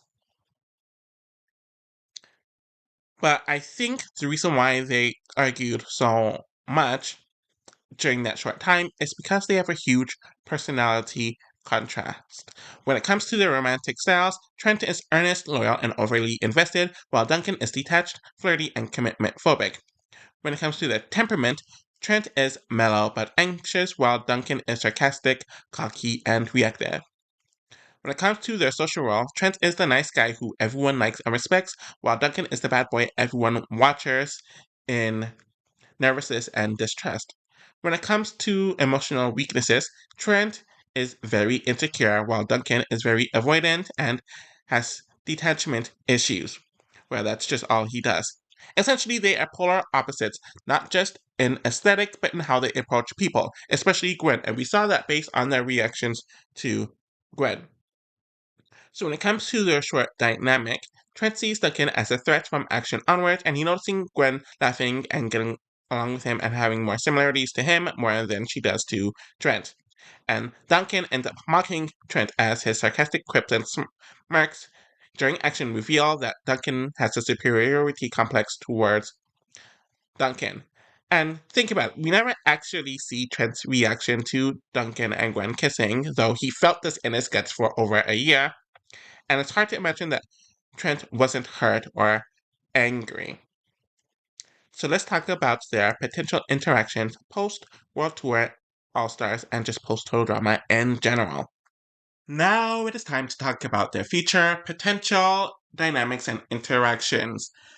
After the show, especially post-World Tour and All-Stars, Trent and Duncan would most likely interact with distant, polite disdain at best, and quiet resentment at worst. So when it comes to their post-show dynamics, it'd be cold, guarded, and indirect. So the one thing that they might do is mutual avoidance. They wouldn't start arguments, but they wouldn't voluntarily speak to each other either. Duncan would play it cool, acting unbothered, and Trent would stay in his lane and keep it very professional. If they're seated together in a group setting, they'd keep their interaction minimal or very, very surface level. Number two, there would definitely be lingering resentment, especially on Trent's side. Trent isn't a confrontational person, but he remembers things. And he obviously would have remembered what happened. He gave Gwen his all. She was his emotional anchor during the show, only to watch them not only break up, but to fall for a guy who openly mocked him in action. He could also think that Duncan used Gwen, and he quietly resents the pain that it caused, not only Gwen, but himself, i.e., referring to Trent. Trent wouldn't say anything publicly, but he might subtly shade Duncan in interviews or confessionals. Number three, there would be a quiet superiority, mainly from Duncan's side. Duncan would act like he doesn't care, but his defensiveness shows through whenever Trent or Gwen comes up. And he may quietly mock Trent, calling him an emo, clingy, or the sad song guy, but only if provoked or insecure. If Trent got praised or brought back into the spotlight, example for music or fan support, Duncan might feel actually threatened, but he would mask it with sarcasm. So if the setting's in like a TV interview, it'd be polite but stiff. Duncan jokes, Trent deflects. A fan convention, they'd avoid each other's table, maybe nodding awkwardly. Game show reunion episode, there'd definitely be some sarcastic jabs and passive aggression, but no explosion. A private backstage moment, Trent might offer a calm truth bomb, and Duncan will roll his eyes but feel it. Would they actually ever talk it out? Most likely not. Why? There's way too much pride between the two of them. Trent doesn't want to relive it, especially since it contributed to his mental decline, and Duncan doesn't want to look weak, which we especially saw in this last season. Also, their personalities just clash fundamentally. Trent is sensitive while Duncan avoids emotion. Gwen is also a lingering ghost between them. Even if she's out of the picture for them both romantically, which she is for both of them by the end of the series, neither one of them can actually forget what happened. Okay, so I guess I should talk about Courtney and Scott because it is her other love interest on the series, and I talked about everyone else, though their partnership pretty much took place after the event of the square was pretty much done and over with. This started once Courtney was swapped onto the villains team and she needed an ally, and Scott saw this as his way to make a move on her, so he did that for the next few episodes. She rejected it or she didn't pay it no mind, but she started to miss him once he went to Boney Island. They end up accidentally kissing when she falls on top of him in one of the early March episodes, but it's very short lived due to the stupid Cam Cody kiss that was contrived AF. But they get over that. Um, Scott likes Courtney's bossiness, and Courtney finds Scott's weirdness endearing, but of course it fell apart in the final five due to her drawing him as a rat despite wanting to take him to the final two. They vote each other off, though Scott does seemingly regret it after she's already booted. Okay, so this relationship seems relatively contrived. When it comes to the competitive, or the personality comparisons, Courtney has a very high competitive drive, while Scott's competitive drive is relatively low as he prefers shortcuts.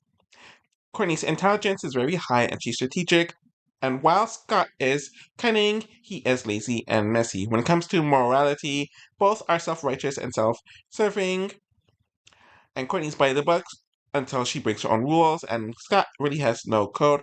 When it comes to their social skills, she is aggressive and organized, while he is manipulative and has gross out humor. When it comes to their relationship style, she's very intense and demanding, while he is passive aggressive and disloyal.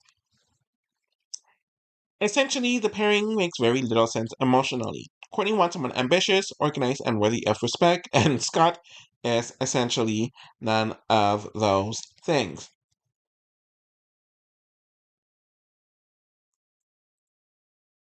Alrighty, so we might as well talk about what their potential interactions would be like in the future. And it's clear I don't have much to say about them overall. But to be fair, their relationship was in a 13 episode season. They didn't interact for the first several episodes, and they really didn't give us much to work with. Before we get into the hypothetical future interactions, setting up the emotional context and where they left off is important. So we do see that Scott did regret voting her off in his final episode. And while he's mostly self serving, it does suggest that he recognized Courtney's value, whether as an ally, as a romantic partner, or a combination of both, after she was already eliminated. Maybe realizing that he underestimated her or felt guilty for burning a bridge with someone strong, or with someone who had something strong. Now, Courtney's feelings. It's probably a mix of anger, betrayal, and wounded pride, but she might also have a grudging respect for Scott's strategic move, even if it hurt her. And this part actually does kind of make sense, since we did see her still respect Alejandro at the end of World Tour, despite him being a huge villain who was playing everyone, including her. So, when it comes to their likely interaction patterns, there'd probably be an awkward civility, so they'd keep things polite but distant, courtesy without warmth. Maybe brief, guarded chats at cast reunions or at social events. Passive aggressive. Scott might make slight comments or jokes at Courtney's expense, especially if she's doing very well post show. Courtney would respond with sharp comebacks but avoid direct conflict. Strategic alliance F4, so essentially if they're on another season together. If a future game or situation put them on the same team, they could form a cold, pragmatic partnership, using each other's strengths without real trust there. Occasional tension. Old wounds might resurface in argument or competition, but they mostly avoid letting things boil over. Should they rebuild trust or a friendship? They'd be unlikely to fully rebuild trust or friendship because of how abrupt and hurtful the breach was. But over time, if both matured, they could develop a begrudging respect, recognize each other's strengths and games heavy. Scott's regret suggests he's not entirely callous, and if Courtney softened, they might find some common ground. So overall, their chance at a warm friendship is very low. Their chance to have a respectful civility is relatively high, their chance to have full forgiveness is unlikely without major growth, especially from Courtney's end, and future rivalry possible but mostly friendly competition. What I am going to do now is compile a list of the most to least likely of the four romantic pairings in this pentagon, I shall say, regarding which will be the most likely to romantically reconcile. So this list is solely based on romantic reconciliation. There's going to be another list regarding friendship reconciliation. So this one's solely focusing on the romantic reconciliation post show based on canon behavior, emotional closure, and personality dynamic. So that's what we're basing this off of. So, at first place is Gwen and Trent being the most likely to romantically reconcile. So, it's Gwen and Trent, most likely. So, the one thing they have in their favor is there's still lingering feelings there. Despite their season 2 breakup, Gwen and Trent never actually or truly hated one another. They even defended one another during the aftermaths after they broke up, and based on World Tour, they still seem to respect one another and they have a lot of fondness towards one another. And if things ended more bitterly, they wouldn't have those lingering feelings. The second thing that they have in their favor is the healthy foundation. So, the original relationship in Ireland, especially, was based on mutual admiration for one another, both of them being very shy, and their authentic connection, and being some of the normal ones, and being very artistically inclined. It wasn't based on manipulation or chaos, unlike many of the other total drama couples. The third thing in their favor is that there's less toxicity.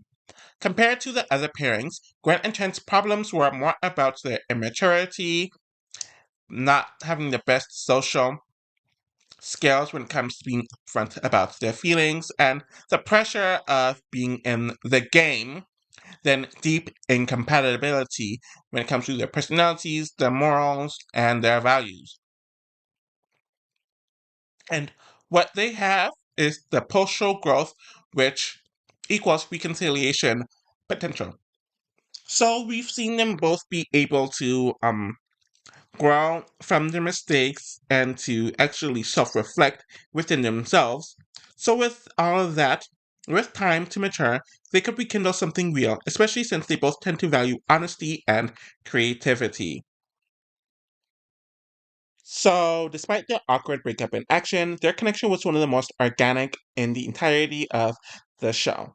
There was no long term resentment on either side, and they both share a quieter, more grounded nature. And we saw Gwen become a bit nostalgic regarding Trent, suggesting lingering feelings. If they both matured a bit, it is highly possible that they would reconnect, especially compared to her other romantic arcs, which is mainly just compared to her and Duncan. The second most likely to reconcile on a romantic point of view is Courtney and Scott, and this is somewhat likely. So, not the highest odds, but not the lowest odds either. So, when you look at their relationship, it's oddly functional, and that's what they have in their favor. So, it is odd, but it works for them. So in All Stars, they were surprisingly good together from the little that we did see of them. They are definitely more stable and even a lot more playful compared to her past relationship. So in that way, it's a lot less toxic and they seem to be getting along decently well. What is a question mark or something that's kind of in between for them is that the romance was very short lived, but it wasn't hostile at all. So obviously their relationship didn't last long at all, which isn't the best sign for them, but it didn't really end on a hostile point of view, especially compared to her last relationship. So their breakup really wasn't explosive or really bitter, and they didn't really seem to actively hate one another afterward. It honestly just seemed like a very big misunderstanding, and because they weren't together for long, that foundation really wasn't the strongest for them to really talk it out and to work through it. As Courtney didn't really defend herself when she was exposed, and Scott didn't really care to hear her out, even though it would have brought him to the final two. What isn't working in their favor is that Courtney's control issues still linger, and we have seen her not attempt to fix it at all during the course of the show. So essentially, she may not be able to take Scott seriously as a long-term boyfriend or a partner unless he matures, and we don't know if he has the ability to do that, or she chills out, and we know she can't really do that. So the overall verdict for them is that when it comes to their romantic chances, there's a chance that it could be a possible casual rekindling. So, with the stating being casual, I don't know if that means like a hookup or whatever, or a reconnection that is relatively temporary. But when it comes to them being a long term partnership romantically, they don't have the strongest odds in that regard. Scott did genuinely like Courtney and showed some signs of guilt after betraying her, and while they're both manipulative and competitive, they were oddly compatible with in regards to it. And there did seem to be actual affection and chemistry between them rather than just circumstance, and there is potential for a reconnection, especially as rivals turned partners. The third most likely, or in other words, the second least likely to get back together on a romantic level is Duncan and Gwen, and they are unlikely. So, the one thing in their favor is that there is some chemistry that does remain.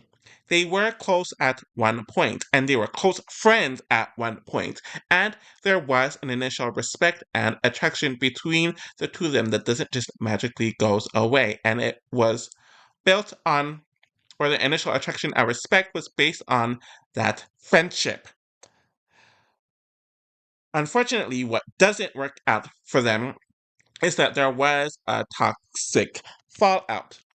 The relationship ended on betrayal, lies, and growing disgust between the two of them, and more and more misunderstanding between them, where Gwen essentially felt like he didn't know her at all, and he was kind of confused by how she was moving, but didn't really care to fix it.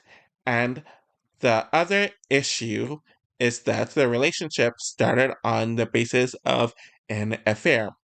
And it didn't seem like either one of them wanted to own up to that part of it. So it was there, despite them having that friendship and that attraction, the relationship didn't start on a romantic solid ground because it was the result of an affair. The third thing not in their favor is that they both kind of changed, and they didn't change together and not in a cohesive way. Duncan became angrier and more nihilistic in the fact that he could have been better, but he didn't want to, and that people just weren't taking him seriously anymore. And because of that, he got less focused on his relationship with Gwen.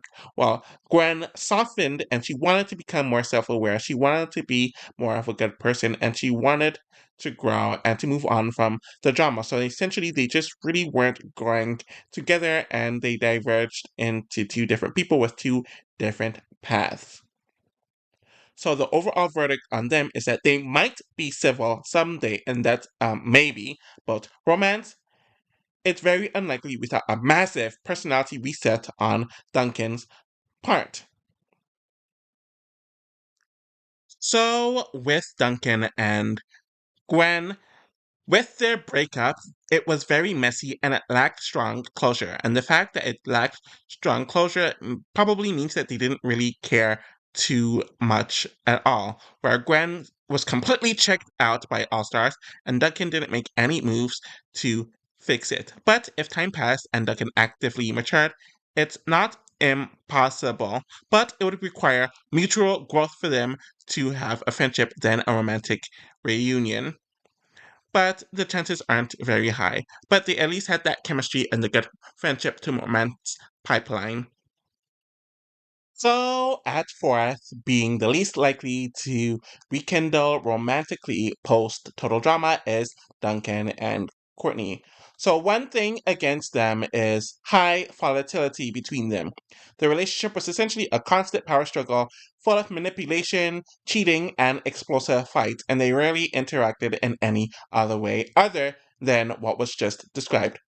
Another thing working against them is that there's just no trust between them whatsoever. Duncan cheated, which is a huge betrayal. Courtney tried to control everything, and you can't control everything. Relationships are a give and take, and she never wanted to give. And Duncan really wanted to give either, and both held grudges against one another. That just makes trusting one another just essentially impossible. The third thing that makes them the least likely is that they already tried and failed multiple times. Every reunion attempt throughout the seasons ended worse than the last. We've seen them get back together and break up at least three times, and things just got worse and worse and worse and worse. So the overall verdict on them is that their story is just done. Even if either felt something, it is overshadowed by all the bitterness and the ego and the resentment and the baggage, essentially. By the time of their last season, neither one of them respect one another, and there's deep-seated resentment on both sides. Reconciliation would require way too much healing, which neither seems interested in putting in the actual effort. And the relationship just became more toxic over time. Whatever sparks that might have remained would have been extremely short-lived.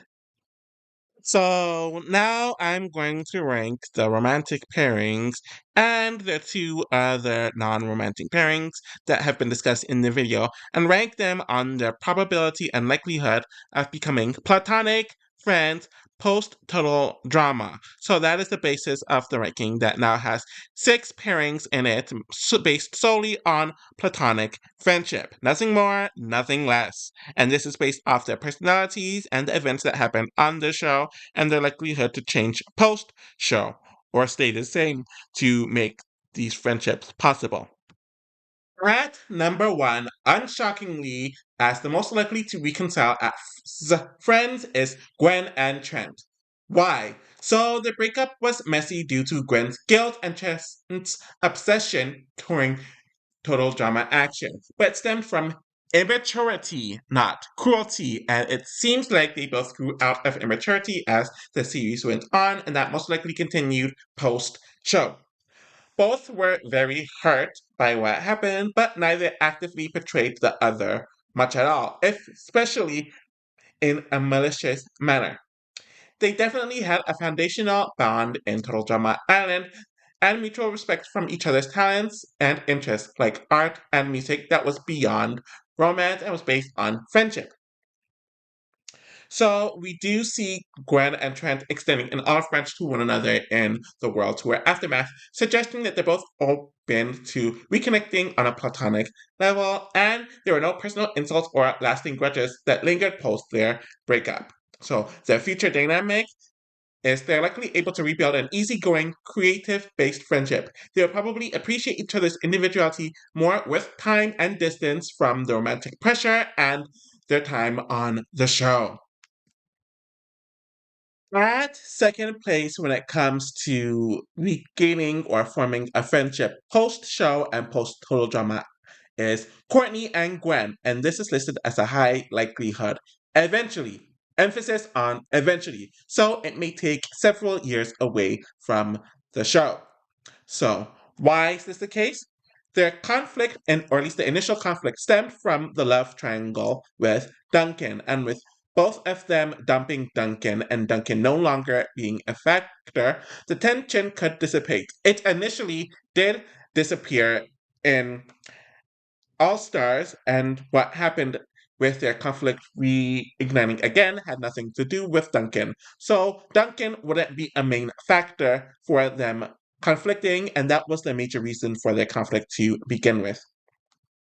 We did see Gwen feeling guilty and remorseful during All Stars and did actively try to repair things, which did eventually work, as we saw Courtney be eventually softened during All Stars, though she was initially explosive. But of course, there was the charge betrayal, which is an entirely separate issue.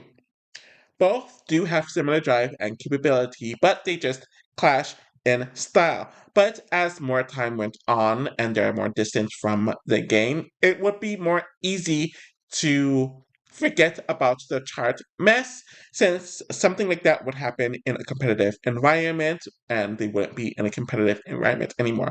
But it's not going to happen immediately, especially since this conflict took place outside of Duncan and it's fresher.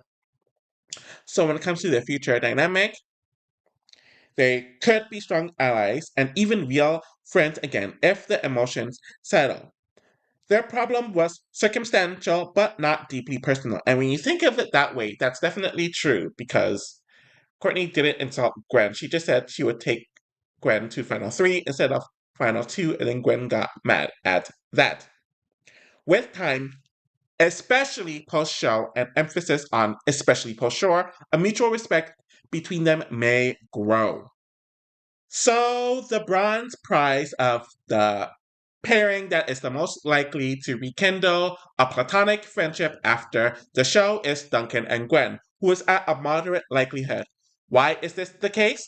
Well, it does make sense why they would be ranked here, and they did share a genuine connection in total drama action on a friendship basis and on a friendship point of view that was very genuine and on an equal playing ground. That was the base of their interactions, and their friendship eventually turned into a relationship. And that basis there, especially in the beginning, was mainly on a friendship level. That doesn't just go away. However, their relationship soured due to the mistrust that was formed and Duncan's emotional shutdown and Gwen's more avoidant behavior and Gwen's overwhelming guilt over how they got together as a couple. I just wanted to make that distinction there. So, in All Stars, Duncan started to emotionally check out, and honestly, Gwen started emotionally checking out as well. But he didn't actively sabotage Gwen, and while Gwen was hurt and let down by everything that happened, she really wasn't spiteful towards him, though the lack of closure is just very odd. But that's on a romantic level. Though even post breakup, they didn't act like friends. So, what would their future dynamic be like post show, most likely? So, they could realistically reach an understanding and a casual friendship, but it would likely be distant. They are too different long term, especially as they grew different as All Stars went on, but might reconnect over shared experience or the shared experience of them being on the show or nostalgia. So, this is interesting here. So, they'd most likely be distant friends or distant casual acquaintances. So it seemed like them being close friends wouldn't be in the cards, but them having a more shallow friendship or shallow understanding is more probable. At fourth place, being the most likely to reconcile on a platonic friendship level, is Courtney and Scott, and they have a moderate to low likelihood. So, why is this the case? While they had fun chemistry in All Stars, the relationship in itself was chaotic and shallow, and whatever chemistry that they did have wasn't on a friendship point of view, since they didn't really have a friendship to begin with. Scott did blindside her in the final five elimination, and he didn't seem remorseful at the time, where he only became remorseful until it was too late, and that was well after she was already booted. Courtney was very humiliated at her elimination, which tends to be a sore point for her. And Scott, while he was regretful after the fact, he isn't the type to actively fix emotional damage, and Courtney isn't the type to do that either. So, what would their future dynamic most likely look like? So, there might be some banter, and that's emphasis on might, but Courtney wouldn't easily forgive the betrayal or lack of sincerity.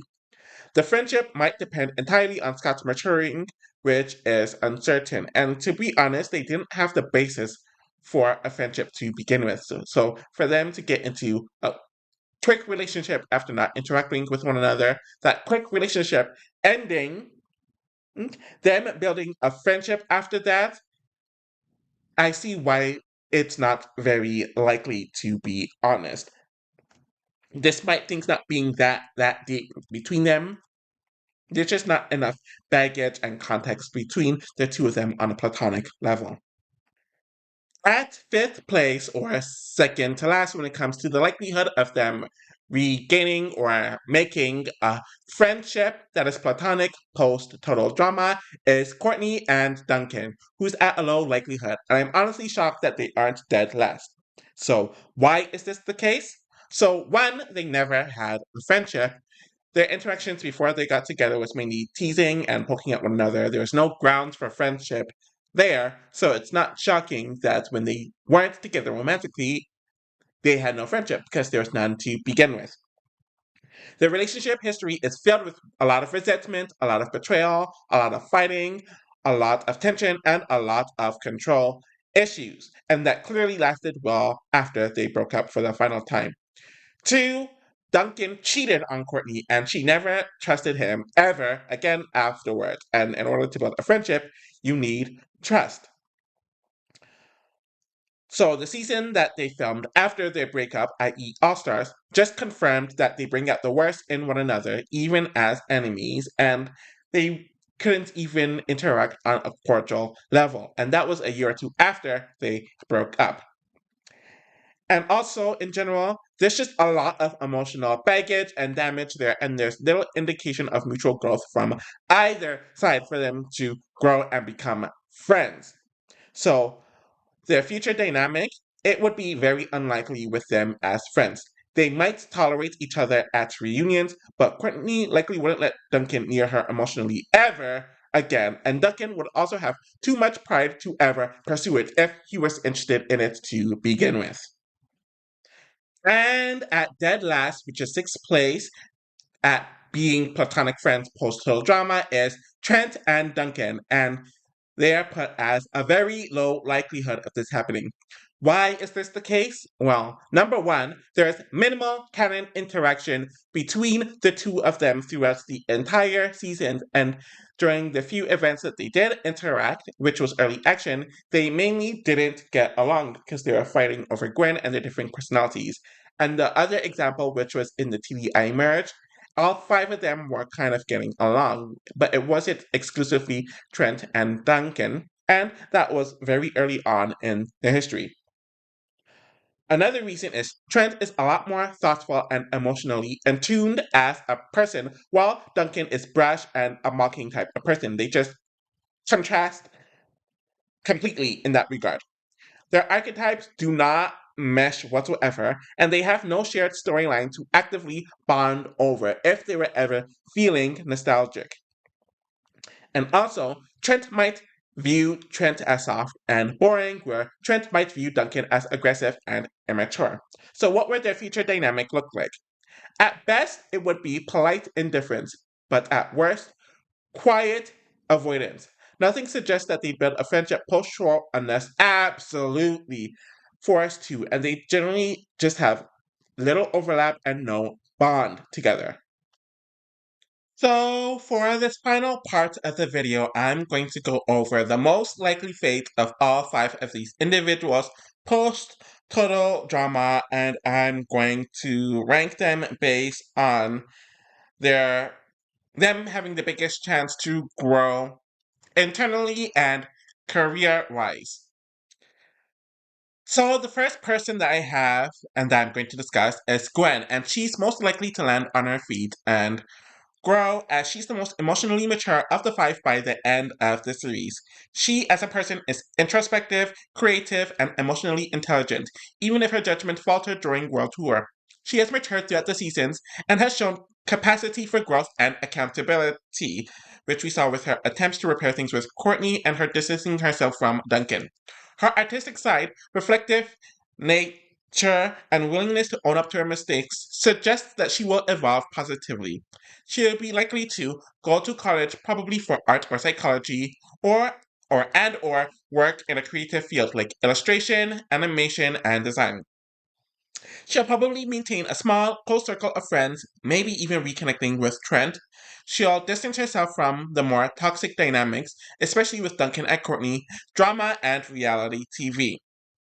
She'll possibly gain online or local recognition as an artist or an activist, and this does kind of make sense since she was essentially a vlogger YouTuber in between action and World Tour anyway, so she could easily just continue that post total drama. And she will reclaim her personal identity outside of romantic entanglements. Her emotional state post show will be hardened but wiser. Her trust issues remain, but she'll become better at setting firm boundaries. She'll still paint, journal, and express herself through her work.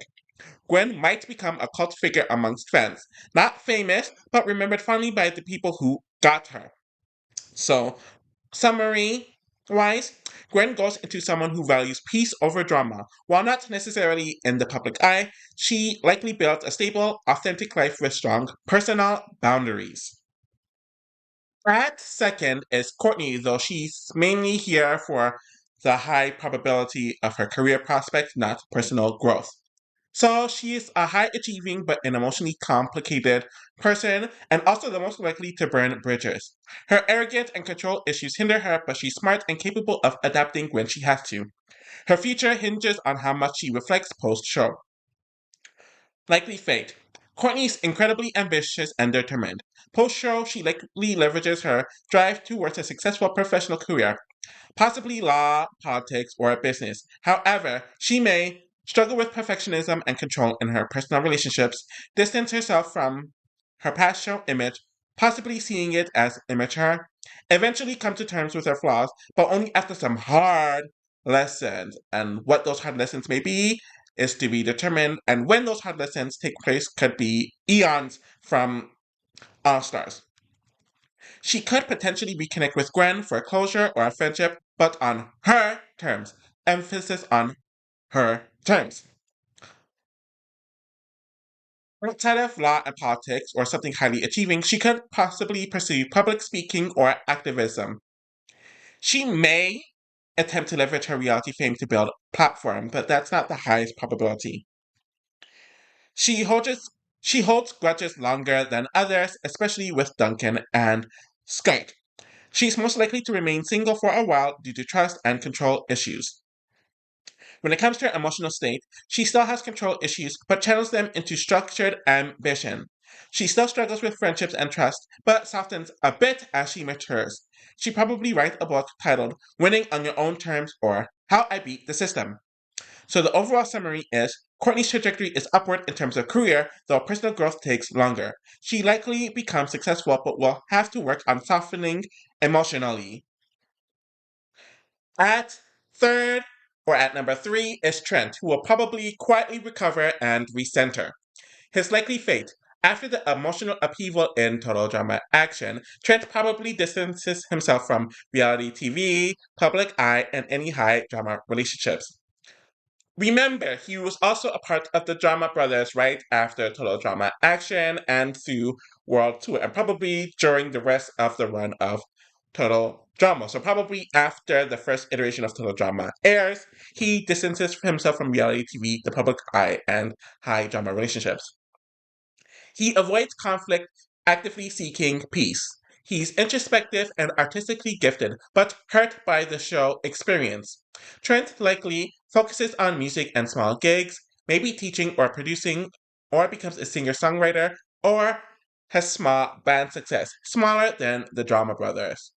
He probably does well on indie circuits or in college radio/slash YouTube circles.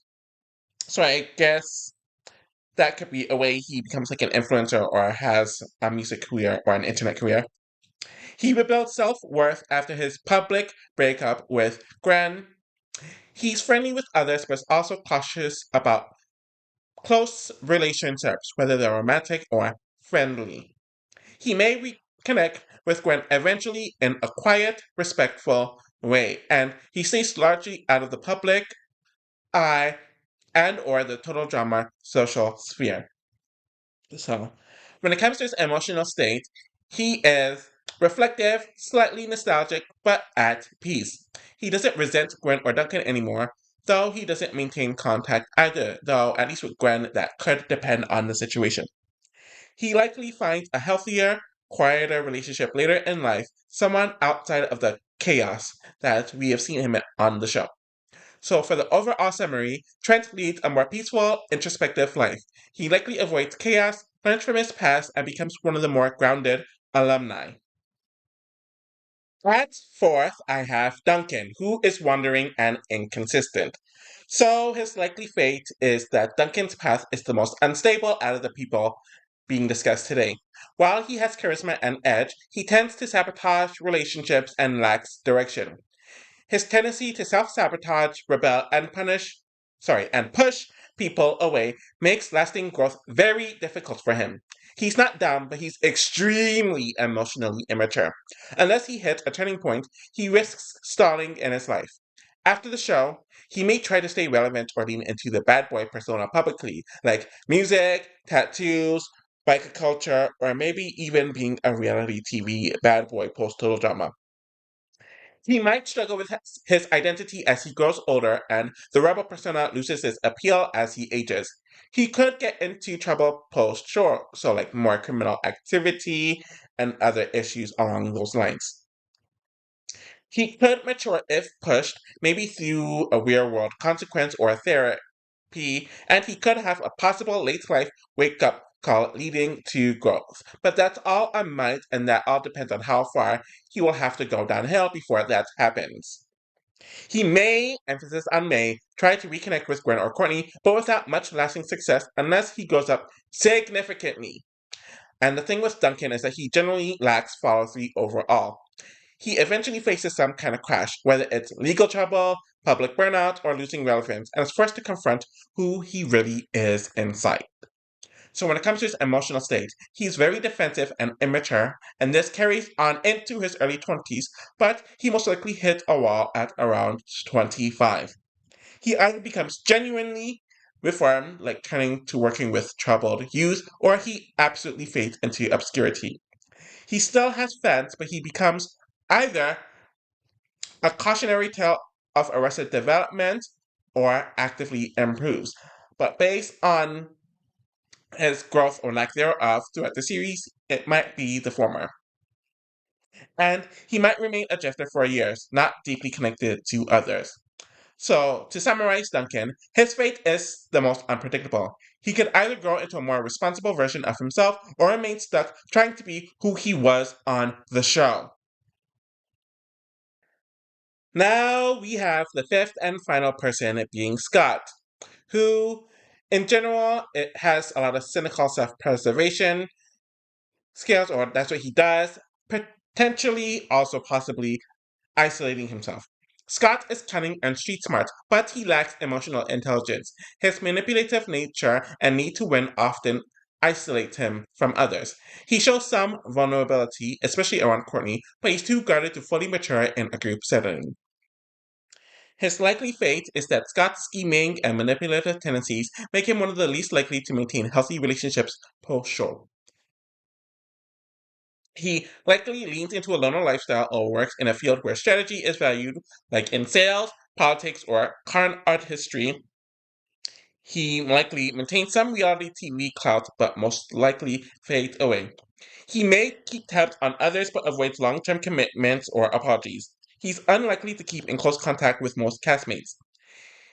Another option is that he goes back to farming or rural life, possibly capitalizing on his reality TV notoriety, i.e., online content, country lifestyle brand, stuff like that. He could also try a solo hustle or shady business ventures as well.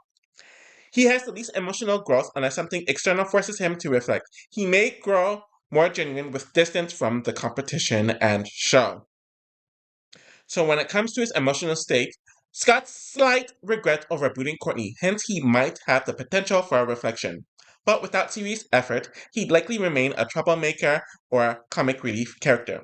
So the overall summary is that Scott stays detached and somewhat bitter. He's more likely to use people than reconnect with them meaningfully, unless his worldview completely shifts. So that concludes the breakdown of the love square or pentagon, however you want to see it, all the dynamics within the people involved, and going over the most likely scenarios for them as individuals, as friends, and as couples post the run of the show. And I was not expecting the video to be this long, but I'm kind of glad that it is. It's definitely an interesting look to see what would most likely happen based on the personalities and the most likely realistic options. And I'm definitely going to get into my total drama bag. I'm going to break down more dynamics and interactions and all that stuff, but mainly do it through the lens of predicting what they will most likely be like in the future while using context clues of how they behave in the show. So, yeah, thank you all for watching, and I'll be back with more soon. Take care.